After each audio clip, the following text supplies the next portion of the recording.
throw those leftovers in the trash.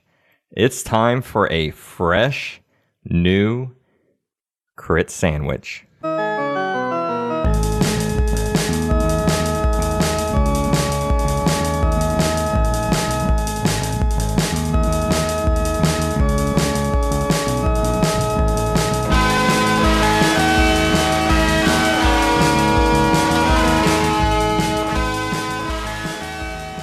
Welcome to Crit Sandwich, the world's tastiest D&D podcast. Crit Sandwich is 4 friends playing 5th edition D&D with random settings and plots. We use adult language, have inconsistent character voices, and screw up the rules. If this is your first time listening, check out our first campaign. We got a whole thing that you can binge right through. This is going to be the first episode of our second campaign. You can go back and listen to our episode 0, where we figured out exactly what we're doing. The premise of Crit Sandwich is that we roll on a random chart, and then we just play that campaign. I am your host and Dungeon Master, Casey Sears. To my left is Matt Popich. That's true. And straight in front of me is Chuck Ventus. That is also true. To my right, Robbie Ponder. Hello. Not true. Fuck that up. Yep. I don't want to always As say usual. what you guys say. That is trice. Not want to repeat. Be a it. follow-up. Trice. It's called a running joke. Running, just You gotta keep on run with running. it. Yeah, always 3 times. That's the everyone knows. I like to be different. Well, Yeah. So, on the last episode, episode 0 of campaign 2, we rolled on a random chart. We got characters, mistaken for heroes.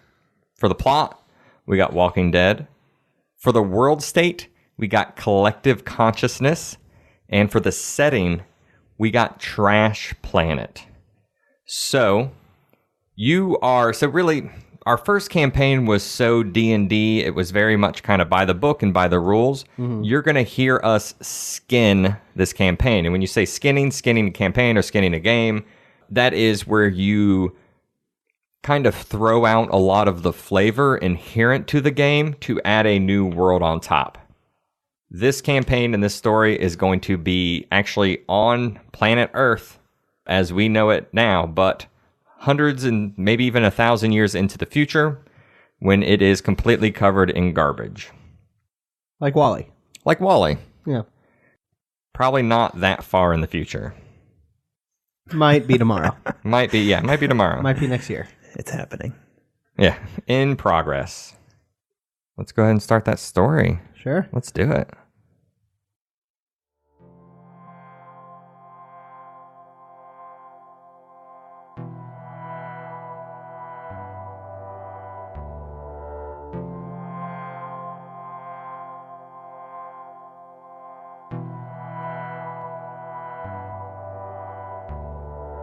Hundreds of years ago, your species left its homeworld to find new life and resources in a new galaxy.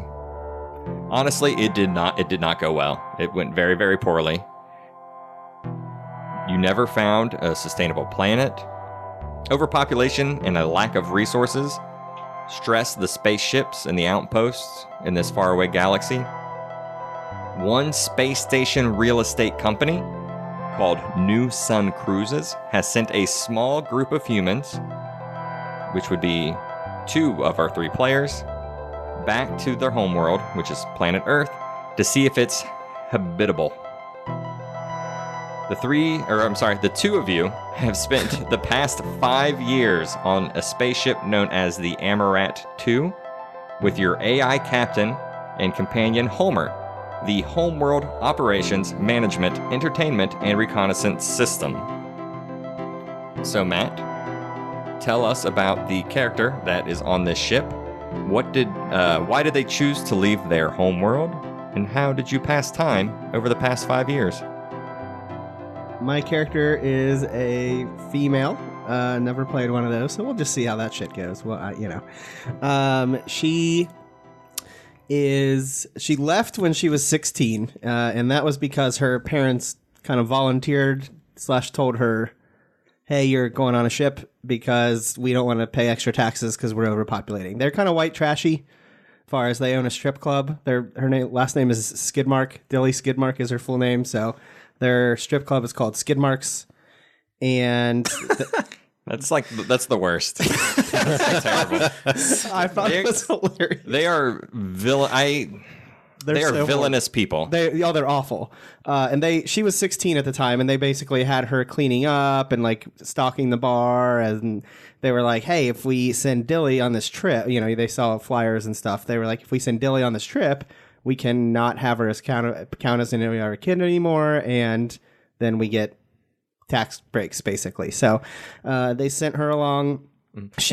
You guys are to sign up for this trip, you're making bank, because this is like a decade of your life. This is a huge contract. It would be millions of dollars in modern day terms.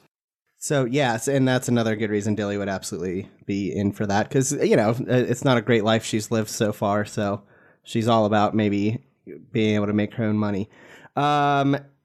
She got red hair. She wears overalls a lot of the time. Her hair is going to be like sideways, like in pigtails, but coming off the side of her head.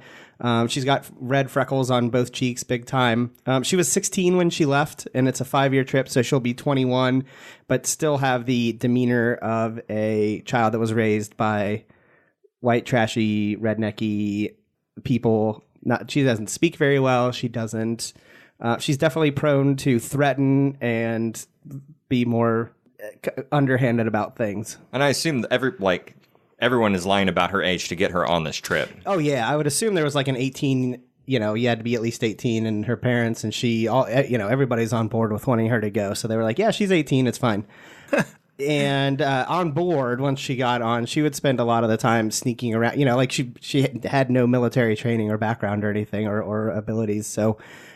She was able to sneak in and go into the munitions area and practice and kind of learn how grenades work. And so she's a warlock is what I am, but I'll be skinning that is the word we're using to, like if she Eldritch blasts, she has like a little gun that she uses to shoot. And, for some of my other spells we've discussed and know how they're going to work. So cool. Is Dilly short for anything, or is that just her first name? Dilly. Dilly.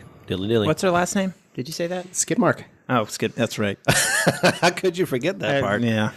I feel terrible for asking. It's fine. That's her. That's describes her. It's way better than my guy's name. So, Chuck, tell us Yes. about your guy. So I switched my name last night, guys. My guy's name is Edward Matterhands.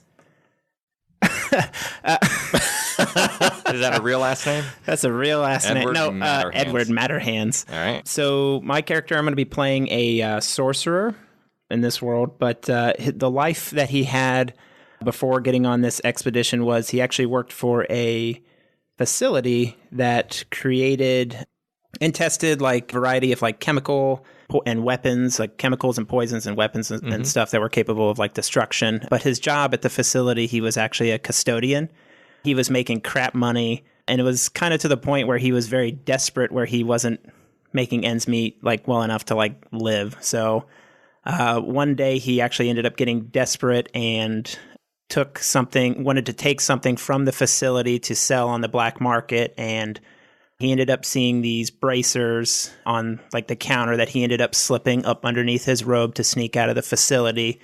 Well, that's where kind of like the skinning aspect of for my guy's abilities come from. What the bracers, they're actually called matter manipulators, and what they do is basically make my hands, I create matter out of my hands and stuff. So that's where all my spells and all my stuff come from. And I actually chose the wild magic tree for the sorcerer. So I have a lot, with this being something new, I don't really have a whole lot of control over it when certain spells happen. So the night of when I stole the matter manipulators, I ended up creating a huge explosion in my apartment. When I awoke, I realized like, oh my gosh, I'm in deep trouble. I need to get off the planet. So that's when my character saw the advertisement for sun cruises to get off the planet to go back to Earth. In order to get on the ship, I ended up knowing a guy that was in charge of the doing the credit and background checks and stuff, and he owed me a favor. So he actually ended up getting me on the ship because I'm kind of on the run, I guess, because of something that I committed, like a crime, I guess, in my eyes, like stealing and possibly murdering people in my apartment from the explosion. So My character he was 28 before leaving, so 5-year trip, he'd be 33, 6 foot. He has like a golden brown skin, blue eyes, spiked like silver hair. He has the bracers on his hands, but also his hands are now made of blue flame, basically. And he can create like different sorts of like projections for it and stuff to kind of blend in. But he would spend the past 5 years fulfilling on the ship, he's head custodian. So he's in charge of like cleaning up after people and making sure that everything stays clean on the ship. And then his friend actually, to get him on the ship, he actually lied about his qualifications, which I don't know if I should go into that now or... Nah, that's fine. No? Okay. I don't think it'll come back up. Okay. Your official title is Sanitations Engineer. Sanitations Engineer. Okay. I love it. Engineer, wow. Yeah. You're up there. I'm way up there. I have no idea what I'm doing, so... It's like in It's perfect. Half Baked, where the guy's a janitor, but he's a master of the custodial arts. Yes. That's Yeah, perfect. exactly. Yeah, no. Same thing. So, Robbie, we're going to get to you later. Robbie has decided to be on the surface of the planet. I have decided to take a different route again, so that my character, will be on the surface when the spaceship finally gets there. Yeah, so you can interject with opinions and feelings, but you might not be in this first episode. Bummer. Ladies and gentlemen, do not skip to episode 2 to be able to hear me. I will talk as much as I can in this one. Or you can listen to this one. You can listen to this one a few let's not, times. say things just to say things. Like maybe more like... Never mind, I'm just kidding.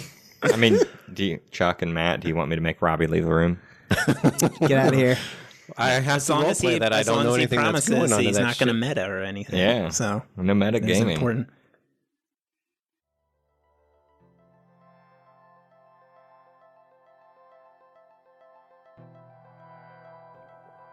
Really, New Sun Cruises just needed 2 warm bodies to be on this ship for 5 years. Like, just in case something needed to be done manually, but you're kind of just hanging out. There are a bunch of rooms. So the ship itself, the Apparat 2, is like a ring wrapped around a giant rocket. And it is just blasting through almost an entire light years distance away back to planet Earth, where your ancestors came from, but you have never ever been. And it's been how long? Hundreds of years. Hundreds. Okay. Since humans abandoned Earth. And do we know much about, like, were there humans left behind and, like, only certain people left, or? From what you understand, everyone left. Okay.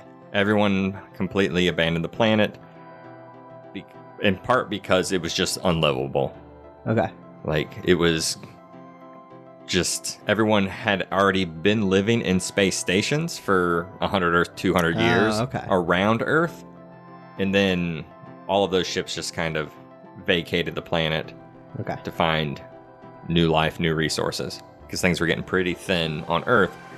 And it didn't, they didn't find anything. They didn't find enough, even though they kind of betted everything on a different galaxy. Or, I'm sorry, a different solar system. Galaxies are too far, guys. Yeah, that'd be crazy. We're never going to see another galaxy. It What a makes me joke. sad sometimes Yeah. if I think about it.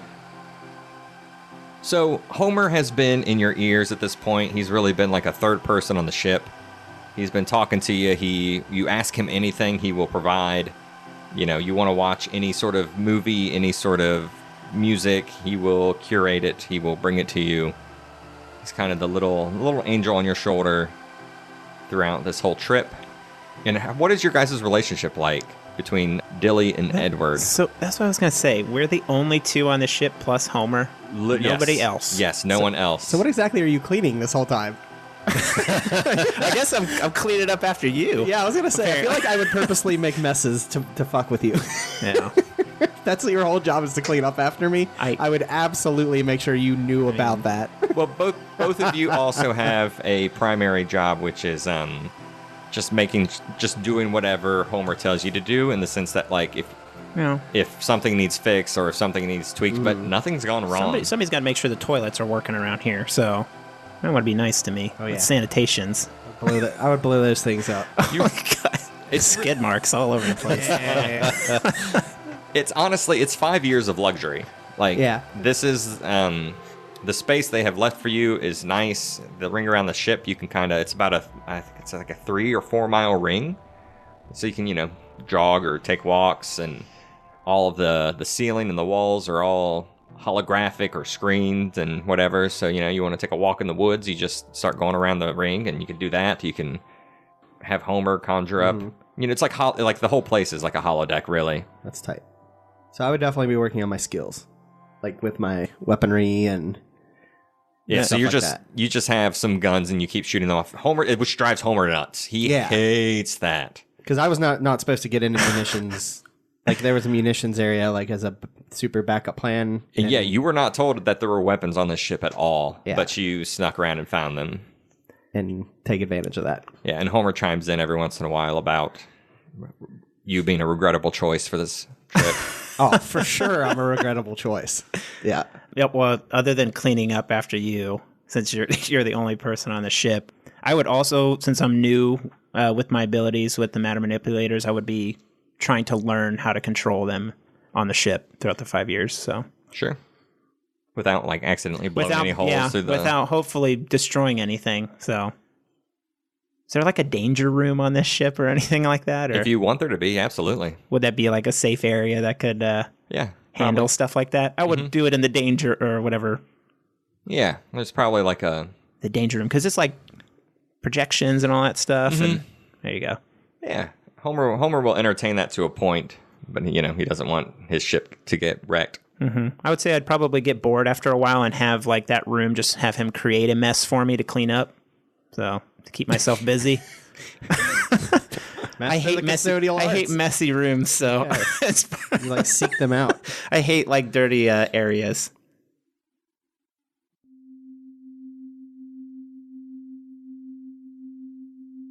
There is a clock in one of the common rooms, and it is counting down days until Earth orbit.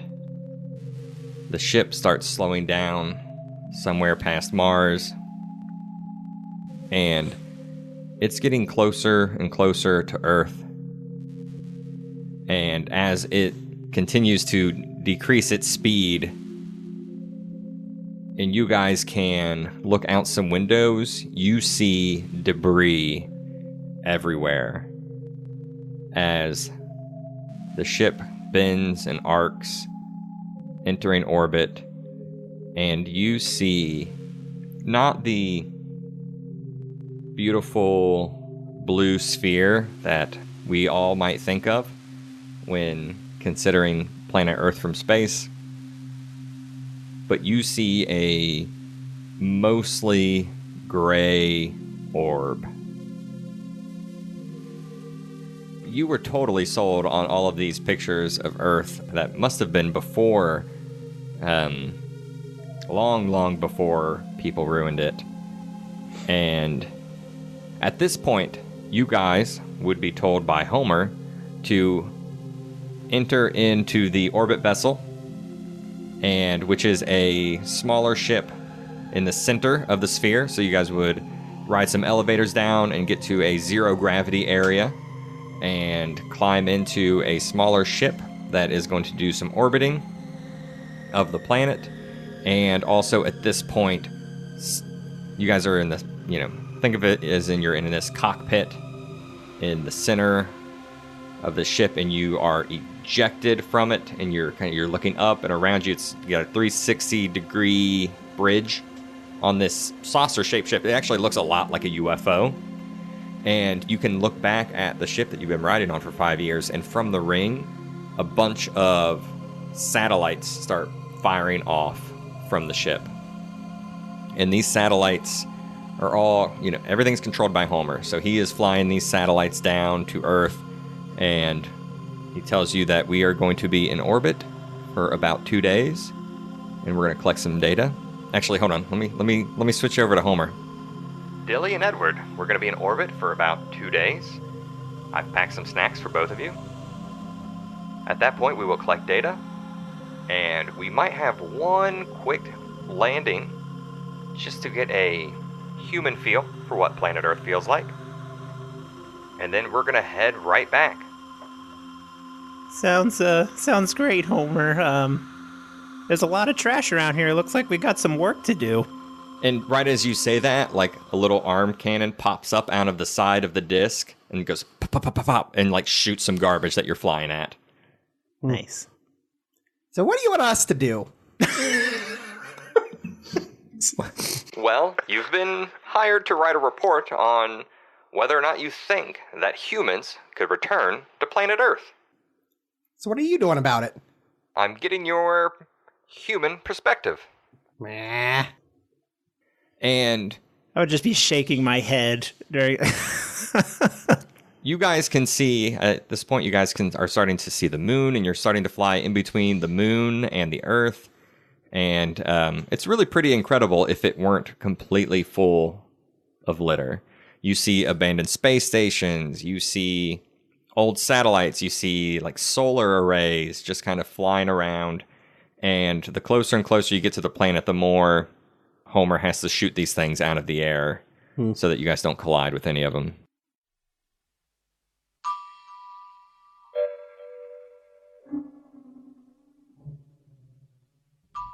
A panel begins to flash red, and it just says, satellite down. Homer? This is not good. What's the situation here? I believe the situation is, we're gonna go to the surface and look for a satellite. Is it safe for us to go down on the planet? Just now, have we collected enough data? Well, the first data says that the air is not terribly clean. Oh gosh. And then you guys hear and out of a panel from the wall, there are a variety of like breathing apparatuses and just full on like Mass Effect spacesuits for you guys to put on. I grab mine as soon as possible, like as soon as I see it. So, as a part of skinning D&D, these will be your armor. Okay. There's definitely a light, heavy, medium, and then there's one that's just like a breathing mask. Would that be for someone like me that doesn't wear armor? Correct. Okay. Yeah. You're like, screw this. I don't want to cramp my style.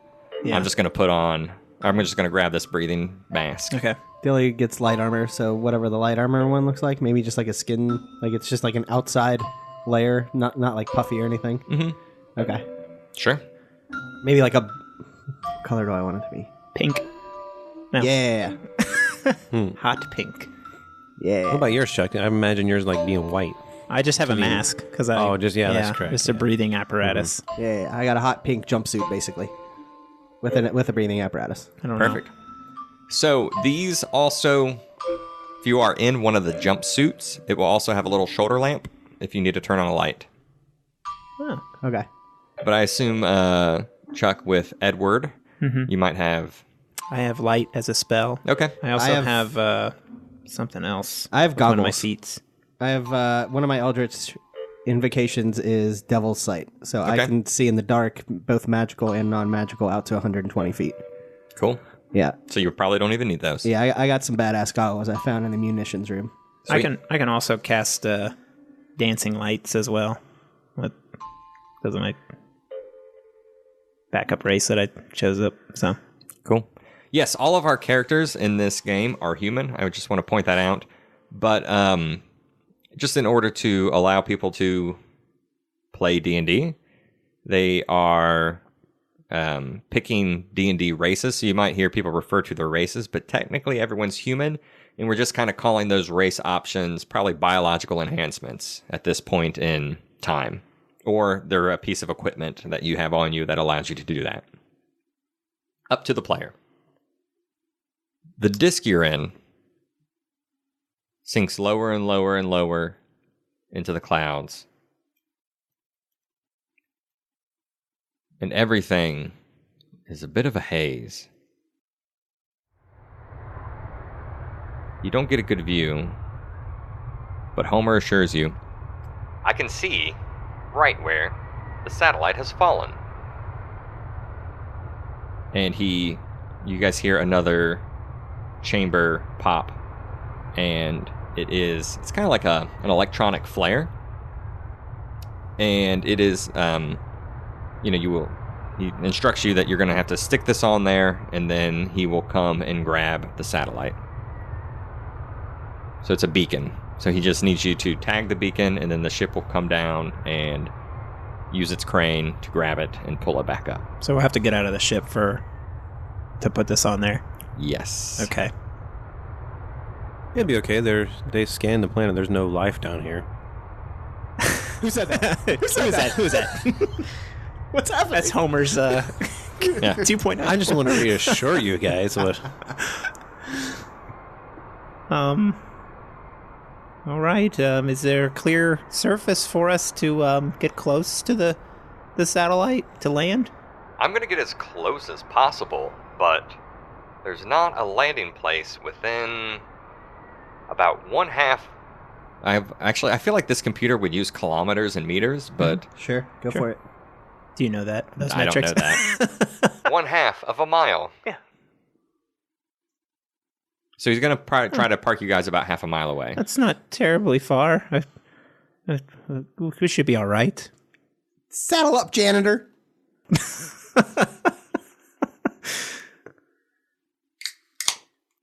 So, as you're landing, and this is not a small UFO. He needs some space, which is why he can only get a half a mile to the surface. And he instructs you to take whatever you need.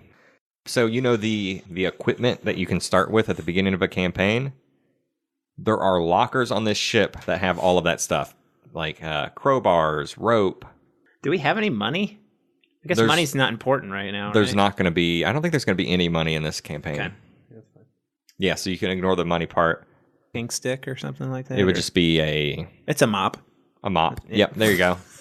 It's a mop handle. If you... there would be knives. There would be... if you want to put a knife at the end of a mop, you would have a spear. Oh, okay. I like that. Tie it on real quick? Or Sure. Yeah, I'm not throwing really anything other than my weapon. Am I my proficient armor. with spears, though? That's what I would have to check. It's a simple weapon. Is it? Okay. Right? I can handle simple weapons. Not like I'm going to be using it, but...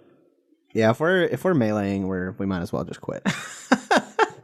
Yeah, for you two characters, it actually doesn't matter that much. We'll see what you pick up along the way. Yeah, I'm more worried about that. I can carry stuff for you guys. I'm a barbarian with +4 strength. Oh, here's the rations down No here. armor, so... You need 1 pound of food and 1 gallon of water per day. Oh, yeah, you might want to take some water.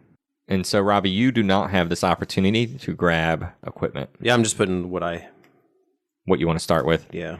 You will be able to start with whatever weapons you Take were them planning out. on Compare your starting with. stuff real Okay, fast. cool. Because See they'll what be you're either... taking. In the mask, there'd be like a little earpiece that you can pop in, or actually maybe just a little speaker on it. And Okay. also with the whole full suit, it's already built in. Okay, so there's So, yes, nothing else Homer- that we would have to carry. Homer will be able to talk to you throughout this adventure. Is there anything like that we could use for like or I don't know, like anything else on the ship that could be used other than Homer doing all the work to like investigate stuff, like a little scanning device, like tool that we can monitor like the levels on the planet and see it, or That is actually... Oh, that's a good point. you know what I mean? Like looks like the air here is because otherwise Homer's just going to be doing all the work, oxygen levels or this and stuff, or Yeah, each of you will get a sensory computer. okay. We'll call it Homer's nose. It's his nose, eyes, and ears, or Homer's senses. And that will be a way for him to help experience the world. If you need to, if you find something and you want to feed it to Homer so he can do some analysis on it. Mm-hmm. And that's something that would fit in the palm of our hand, so it wouldn't count against us. Or are you thinking it's bigger, where it needs to be an item slot? Nah, I think it's small. This is far in the future. Tech is tiny. Yeah. Tech is tight. Think of it almost like a smartphone, Okay. Sorry. but square. I'm ready. Yeah, I'm ready too. And Robbie doesn't matter, so. Sorry, Robbie. It's all good. Actually, let me pull up my map so I can make sure I get this correct. One of the cool things about playing D&D in the real world is my map is found at google.com/maps. That's easy.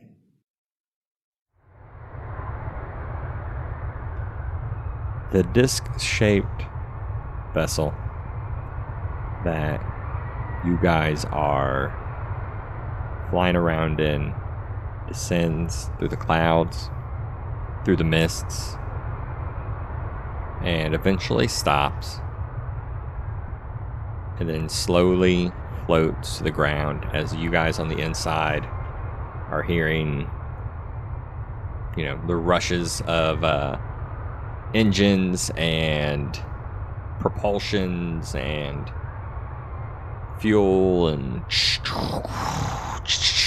feet coming out of the bottom of this thing, and then with a subtle shake, Homer says, "We're on the ground." And you guys walk from the cockpit through the storage area, and folding down in front of you is a staircase all the way down to the ground, and you guys see a patch of dead grass below the ship. And at this point, you guys are both in your suits, right? Yep. I just have a mask because I don't wear armor, but yeah, my suit. So. Yes, yeah, you guys both have breathing apparatuses on, but it's still, you can still get a little bit of smell through maybe the creases around the edges of your nose, or maybe coming in through the filters. It's a bit sulfuric, a bit just a bit sharp. The air feels a little sharp, especially compared to the very clean medicinal air that you've had on your 5-year journey. And the two of you walk down, and you are in a patchy, grassy area, and it's hard to see more than a couple 100 feet away, but it seems there are, there are definitely some giant piles of garbage to your right. Wait, who has the beacon? Did we grab it? Because there's some sort of a beacon. The beacon. Yeah, someone needs the beacon. Who's holding that beacon? I'll take it. I was like, I'll hold it. If it counts as encumbrance, if you don't have any slots, I've got one spot left. I have one spot left. It's fine. I'll take it. So this dead grass, is it just under the ship, and there's like more grass outward? So when the ship you're talking about the flare, right? Killed the grass. Okay. The solar flare. And then what was the piece of equipment we talked about? It's called the sensory. Yeah, but that doesn't. Homer senses. But that doesn't count as part of your encumbrance. Yeah, it's just a small square. Okay. Imagine it like a Pop-Tart that you can put stuff on top of, and he'll tell you what it is. But like a computer Pop-Tart. Dilly's got her utility belt. That's that holds a lot of her stuff. It's out on the outside of her pink jumpsuit. So she is going to go ahead and draw a gun, just like a little, tiny little, barely handheld gun, and she'll be ready for action because she doesn't know what the hell's going on. So if you look at Homer's senses, and he would also tell you in his ear that the satellite fell about 4 blocks from here. As in, actual city blocks. And then he explains what a block is. Oh, okay. Yeah, It's like, well, in the city... Never heard that term before. Yeah. Cities used to have streets, and streets would go from block to block. Every time there's an intersection, that's a new block. And to your right is garbage. To your left is what Homer describes as a highway, where vehicles, as in personal transport units, used to ride humans around the surface of planet Earth from place to place to place. And it's raised up, just kind of above you guys where you're landing, but kind of flush to the top of your actual ship, because it is a fairly tall and large ship.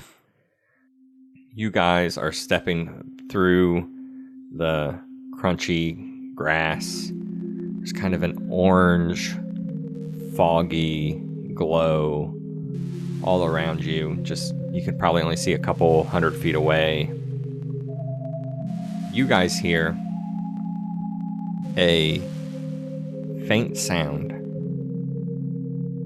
that sounds like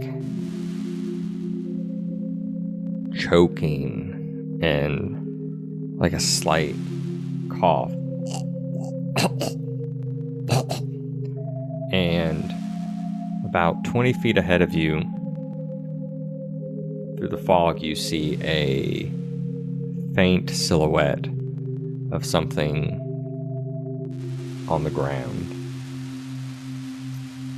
Can we do a perception check to see if we can make out what the shape is?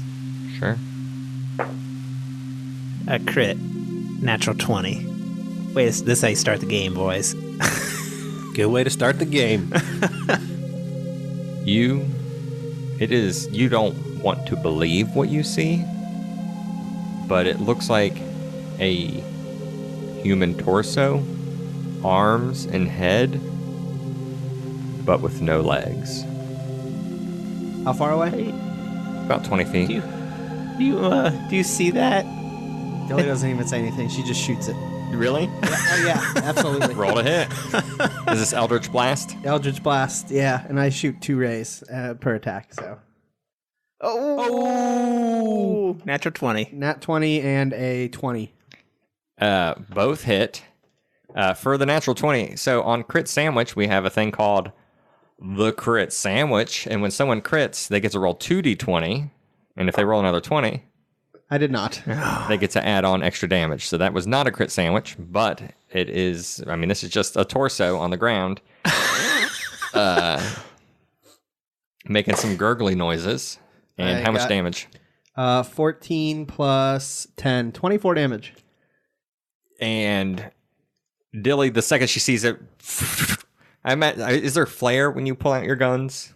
Oh, yeah. When you Eldritch Blast? Oh, yeah. Double, like a twist, like a spin of it around my finger. You've been waiting to shoot these things off of the ship. Absolutely. And whatever that was just splatters and sprays all around. And even 20 feet away, you guys get a little bit of like wet and dry mist on you.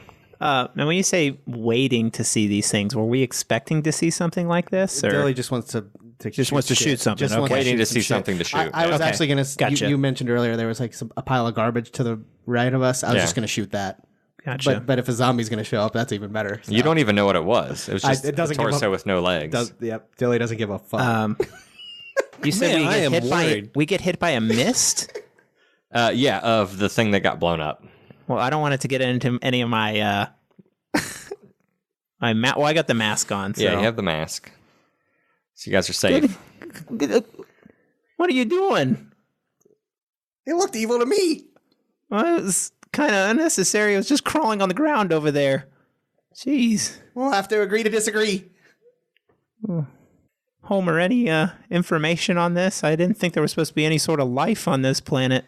Well, I did not sense anything living about that mass, but it was emitting a wireless signal. Wireless signal? A wireless signal. It might have been some sort of computer. Edward will approach the Crater. whatever's left. Oh, there's nothing? Okay. Yeah. Is there any like bits and pieces of this thing around that we can collect a sample of, or Sure. I mean, maybe. or get a reading with our Homer sensory to like read it a little bit more, I guess, or no? I've lost all traces of what this might have been. Oh, it's just great. Now we'll never know. Which way, Homer? Continue heading straight. Get over it, janitor. Let's go. As you guys are walking further down the grass, you start to see creeping into what is the ranges on your guys' like it's not exactly dark, it's just foggy. Like your visibility is pretty limited. What are your guys' ranges on like dark vision and things like that? Yeah, so that's a strength of mine. I have goggles that I can put on, and I do that if it gets any sort of issues with that. I have a packed boon. No, it's an Eldritch Invocation. Devil's Sight, you can see normally in darkness, both magical and non-magical, for a distance of 120 feet. I have superior dark vision with the race I chose. So I'll go ahead and say about 120 feet away. Yeah. To your left and to your right, humanoid forms walking towards you, kind of jerkily. Shambling, perhaps, in the fog. But they're just silhouettes at this point. No. 5 to your left, 6 to your right. Edward will whisper to Dilly, no, cool it for a second. Let's figure out what's going on here. Shut up! Hello? Oh my... I tell him to shut up, and then I yell, hello. Homer says, "Who are you yelling hello to?" There's 11 figures coming at us, can't you see? Again, I sense computers, but there are no people in our general vicinity. Is there any hiding places around us? And how quickly are they moving? Is it like pure shambling, like not super fast, or? It's a fast shamble. Okay. Like as in, they're more like they're walking towards you. Okay. Their arms aren't up or anything like that, that you might be thinking. Okay. So this field you're in it's pretty open. There are some things that look like they might have been old construction piles, though, behind you, and you can jump behind some bricks that are maybe only like 3 or 4 feet tall. So if you're laying on your stomach, you could probably hide in these areas. And they're coming at us? Yes. Like they know that we're there? Well, I guess it's hard to tell. Yeah. Well, I did just yell hello, so I don't know. Oh, God, yeah. Where are we going to hide now? As they continue to walk towards you, they start to turn around, and it almost feels like they're walking more towards your ship than they are towards you. Hey, how's it going? No response. Homer says, "I'm going to put up the stairs for security purposes." And you guys hear kind of, about 200 feet behind you as the ship closes back up. Okay. I'd say we hide behind on the ground so that they can maybe go by us. They already kind of walked past us, didn't they? I thought that's what No. Oh, they haven't. Okay. They haven't walked past you yet, but they're almost in a line now walking towards the ship. Yeah, I say we hide. So you guys go and hide and lay on your bellies. Give me a stealth check, each of you. Oh, man. Oh, shit. It's not good. What? 4. What's your stealth? It's +2. 2 + 2 is 4. I had a 7 + 5, 12.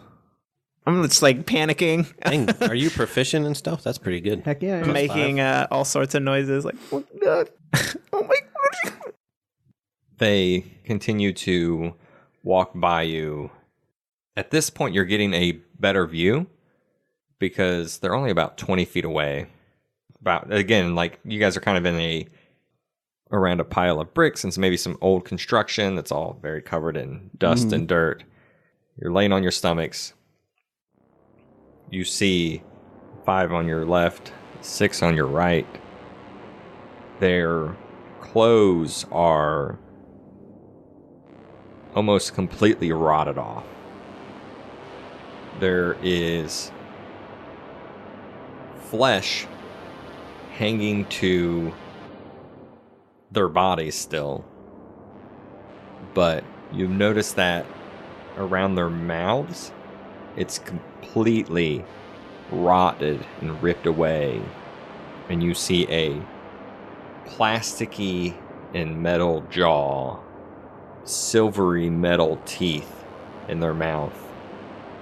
In their eyes are 2 little glowing white dots. Their hands, you see wires kind of like coming in and out of the skin around the hands, wrapping around the bone and through the flesh.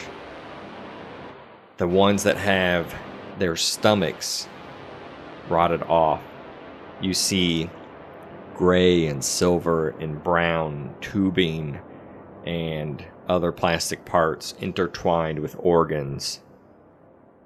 and they're walking towards your ship.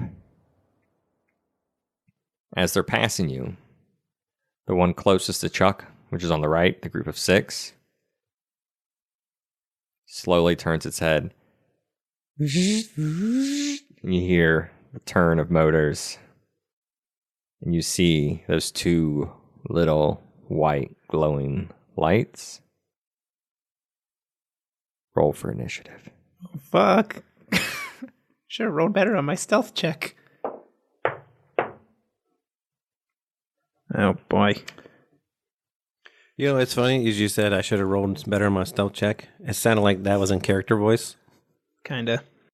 Trying to be in character more. I think it was. 8 plus 2 is 10 for Sir Edward Matterhands. Zombie's got a 17.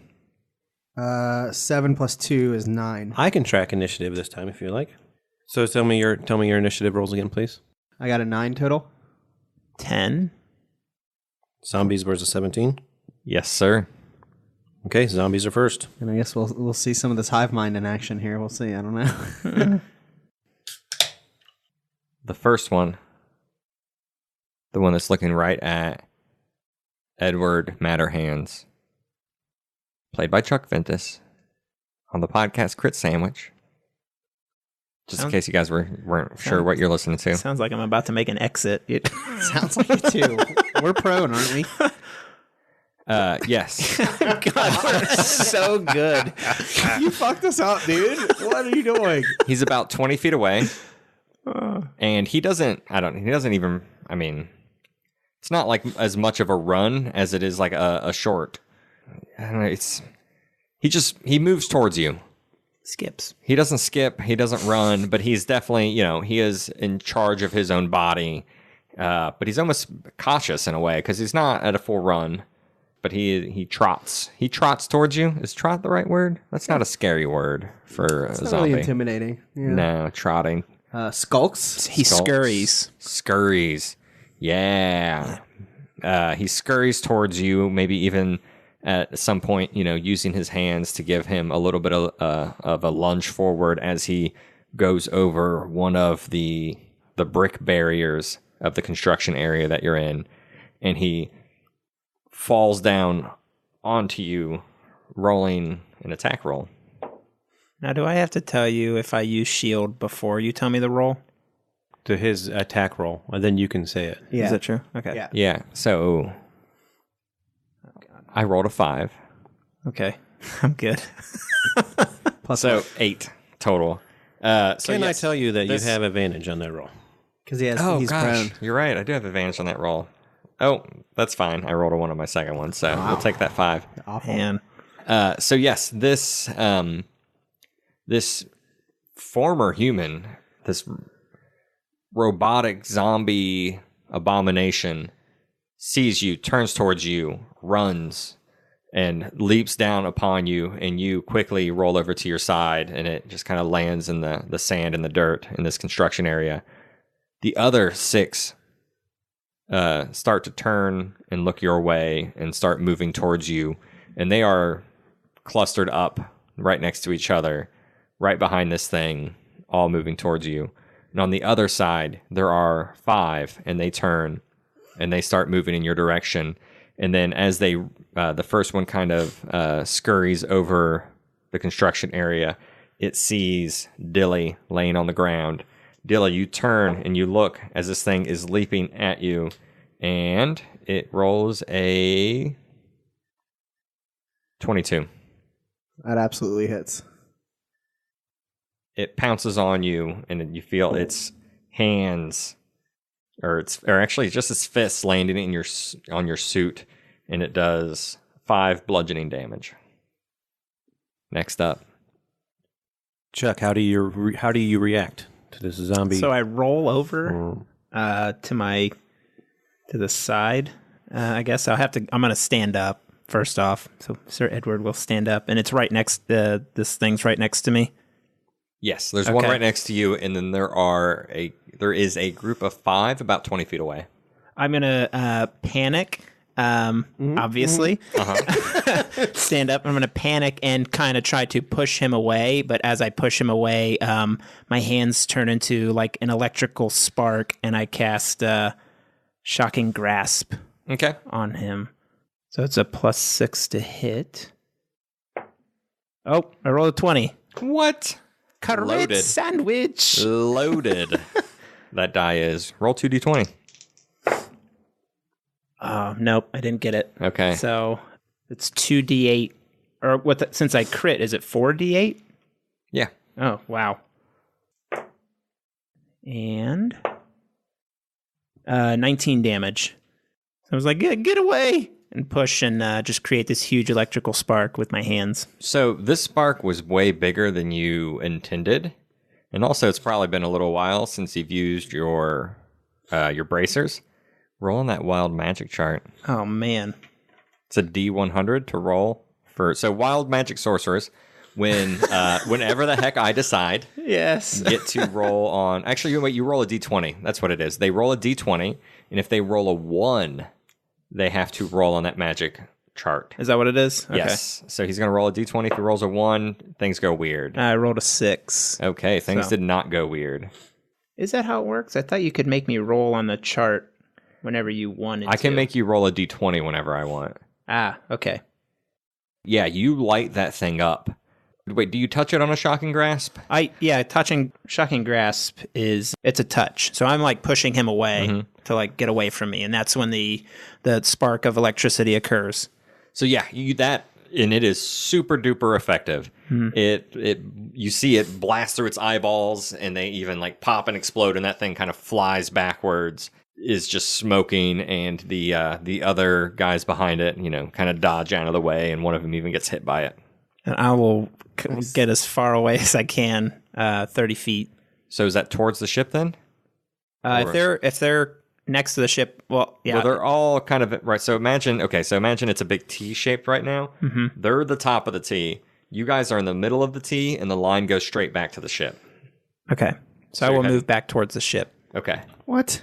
30. Okay. Why are you going back to the ship? I want to get the hell out of here, man. You already did it, but... Dilly, you're up. Well, Dilly thinks we have a mission to do. How many are within melee range of me right now? Any? At all? One's in melee range of you right now, and then there are 4 behind him on your side. And I'm prone currently. Well, you were prone too, weren't you? Yeah, I stood up. Well, that's half your movement. Oh, well, then I just moved 15. Sorry. Okay. How many? So I'm sorry. I need to know where all they are. Like how far away they are. So the 4 to your left Yep. are about 20 feet away. Okay. There's one right next to you who pounced you and slammed you with his fists. And then there are to your, or I guess it'd be maybe behind you or to the right of the ship, there's another group of 5. How far away are they? Oh, those are about, I'd say, 30 feet away. Okay, so they're kind of far. Okay. Dilly will... Oh, Dilly. Oh, Dilly. Quit dilly-dallying, Dilly. You have some skid marks in your britches because you're so scared? So the one I'm going to cast... So Dilly's going to... She's on the ground. She's going to pull out of her utility belt a disc and throw it toward the group that's coming toward the... I think you said the ones on the left? Closest to you. Yeah. You don't actually have to roll. In fact, what you have to do is a little research, I'm afraid. I'm casting Summon Lesser Demons. Oh. So the spell wording, this isn't what I'm doing. You utter some foul words from the chaos of the abyss. Roll on the following table to determine what appears. So I have to roll a d6. What is happening? I rolled a 3. So 4 demons of challenge rating 1/2 or lower appear. Okay. So you pick them. I don't pick them. I you pick do. them? Yes. So 4 demons of challenge rating 1/2 or lower. So what this is going to appear like is the disc, out of the disc pop out a whole, like,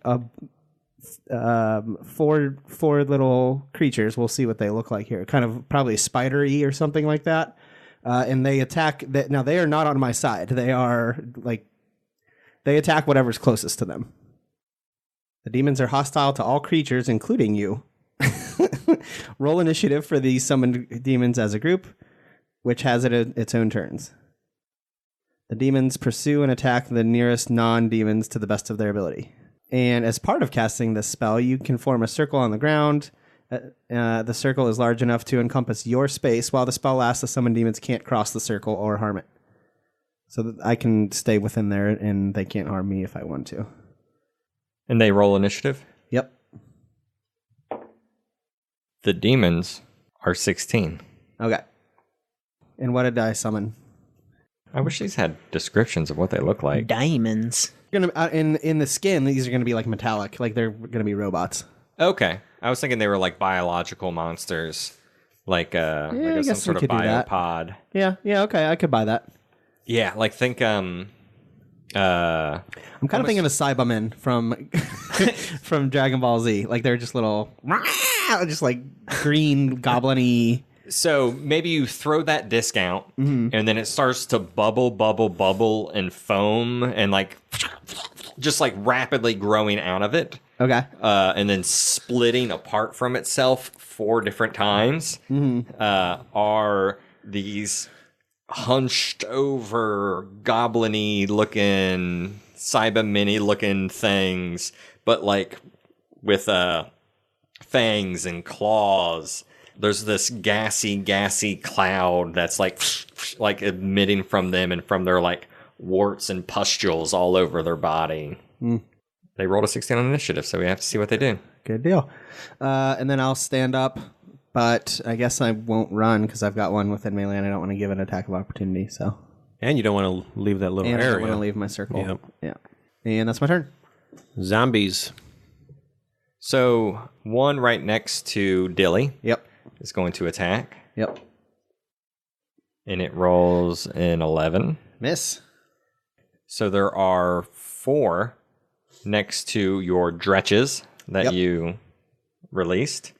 They kind of look up and around, and they don't know what the heck to do with these things. The zombies, that is. So they just kind of start attacking and biting. Dretch's AC is 11. We're going to have 2 hits and 2 misses. They have 18 HP each.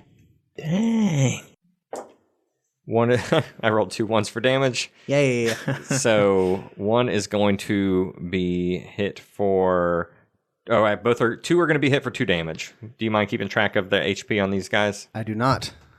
So the zombies, being very surprised by these new, cruel-looking organic creatures, start to kind of lash out and turn around and bat at them. And they are clearly distracted.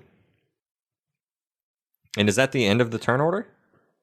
That was actually back to the top of the turn order. Zombies are at the top. Okay, that's right. Was there a second group of zombies to go? No, but Homer gets to go. Oh. And one of the cannons from the ship drops down and starts firing in the crowd that was to the right of Chuck, taking out one zombie. Nice. Very nice. Yeah, so the demons are up. Okay, 4 demons. They all have, they bite and claw. Yes, but also Fetid cloud. they have a fetid cloud around them. They're stinky. They are very stinky. The cloud that's around them doesn't seem to be doing anything to the zombies. Okay. But they are still going to make 2 attacks each per zombie. They're all just kind of scrumming now. These are the bites. It looks like, oh my goodness. We have an 11 and a 13 and a 15 and a 17, which are all hits. Yeah. Roll 46. Each one of those, 46, each one is going to be added 2, and each zombie is going to take that much damage. So just read out each damage by itself. 5, 4, 3, 2. And Nazi, that's a straight. That's weird. So as they all bite in concert, they claw in concert. We have 2 that are going to miss because we got a 3 and a 7. But the 2 that hit, one is a crit for and then the other is a 18. It's a greasy sandwich. All right, and these do 2D. This does 2d4 with their claws. Yes, so go and roll 2d4 for the one that just does it normally. 5. And then roll 44 for the one that crits. 5. Really? That could have been better. I rolled 3 1s and a 2. All right, so yeah, there is a giant scrum with all of those creatures. Next up. How many of these creatures are left? Are there any there's one next to Dilly, correct? So only 2 are dead. There's Only one 2 are next dead. right next to Dilly, and then there are 4 that are really close to you. Oh, really 10 close feet to away. me.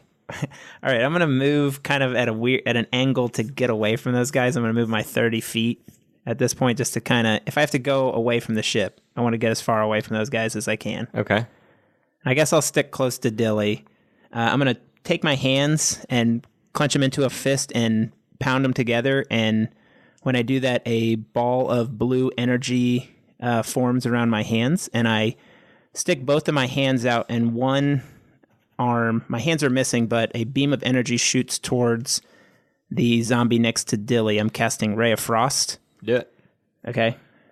Should I explain what else I'm doing, or? I mean, what else are you doing?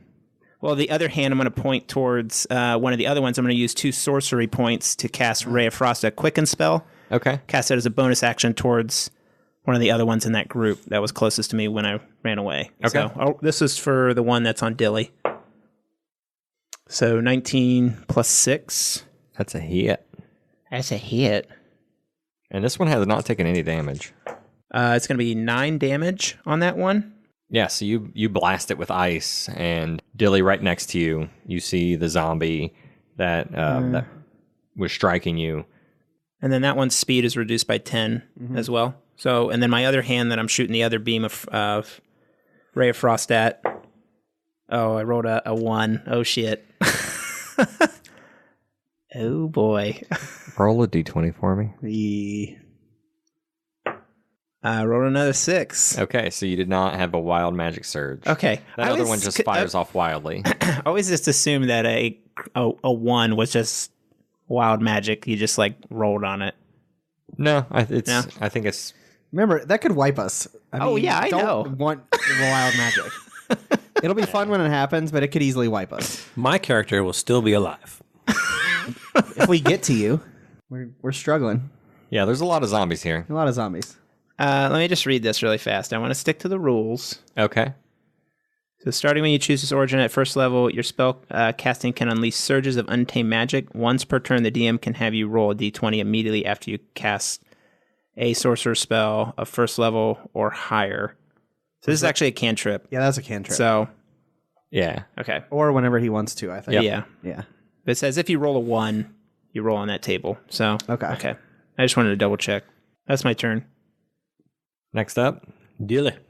I'm going to try and just, again, I just want to make sure there's one by me. Yes, And then- it has been frosted. There are a few that are fighting demons. Yes. And then what does the other pack look like? Where are they at? There are 4 of them, Okay. and they're fairly fresh, and they're actually like 10 feet behind you, but they're heading towards Edward Matterhands. They are. Okay.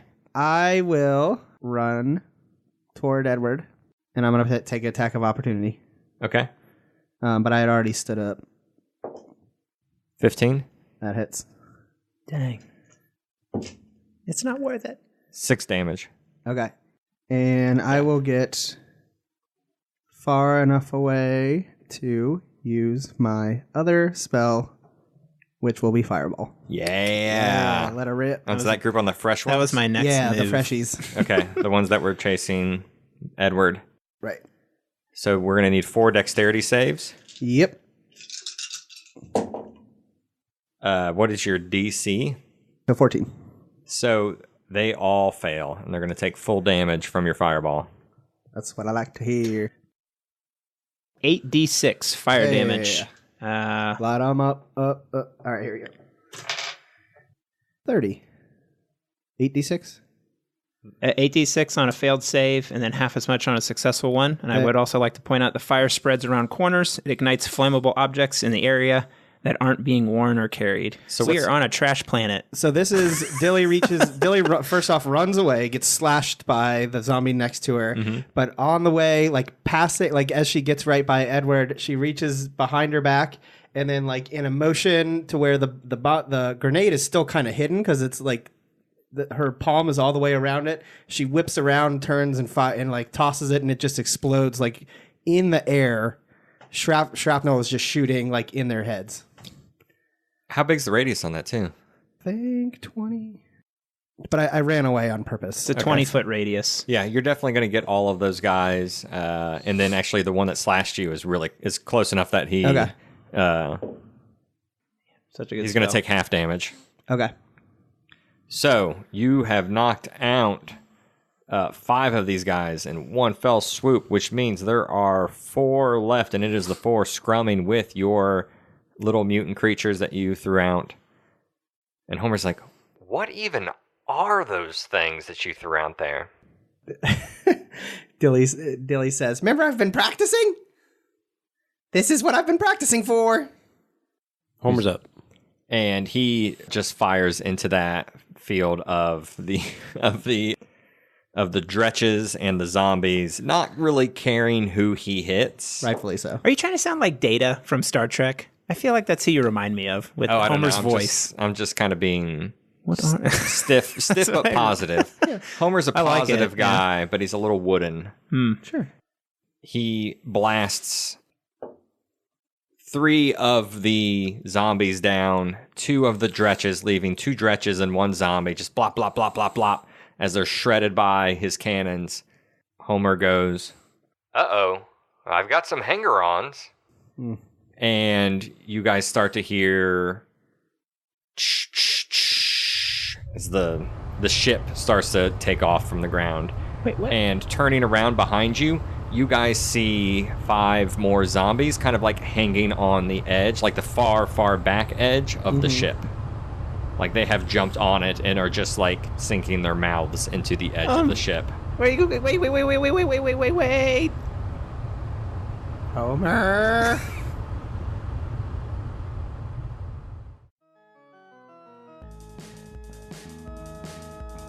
Thanks for sinking your teeth into Crit Sandwich.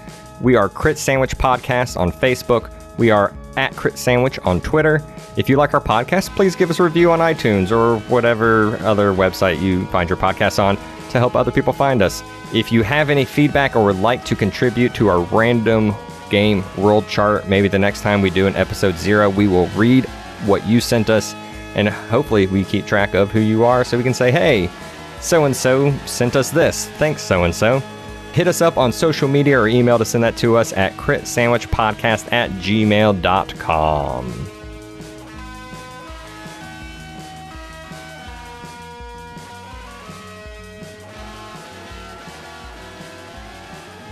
Man, Robbie, that part where you... Yeah. Yeah. Did you like the first one better? What did I say? Yeah, I like the first one better. I like where Robbie did. Yeah. I like the part where Robbie... Wah, wah, wah.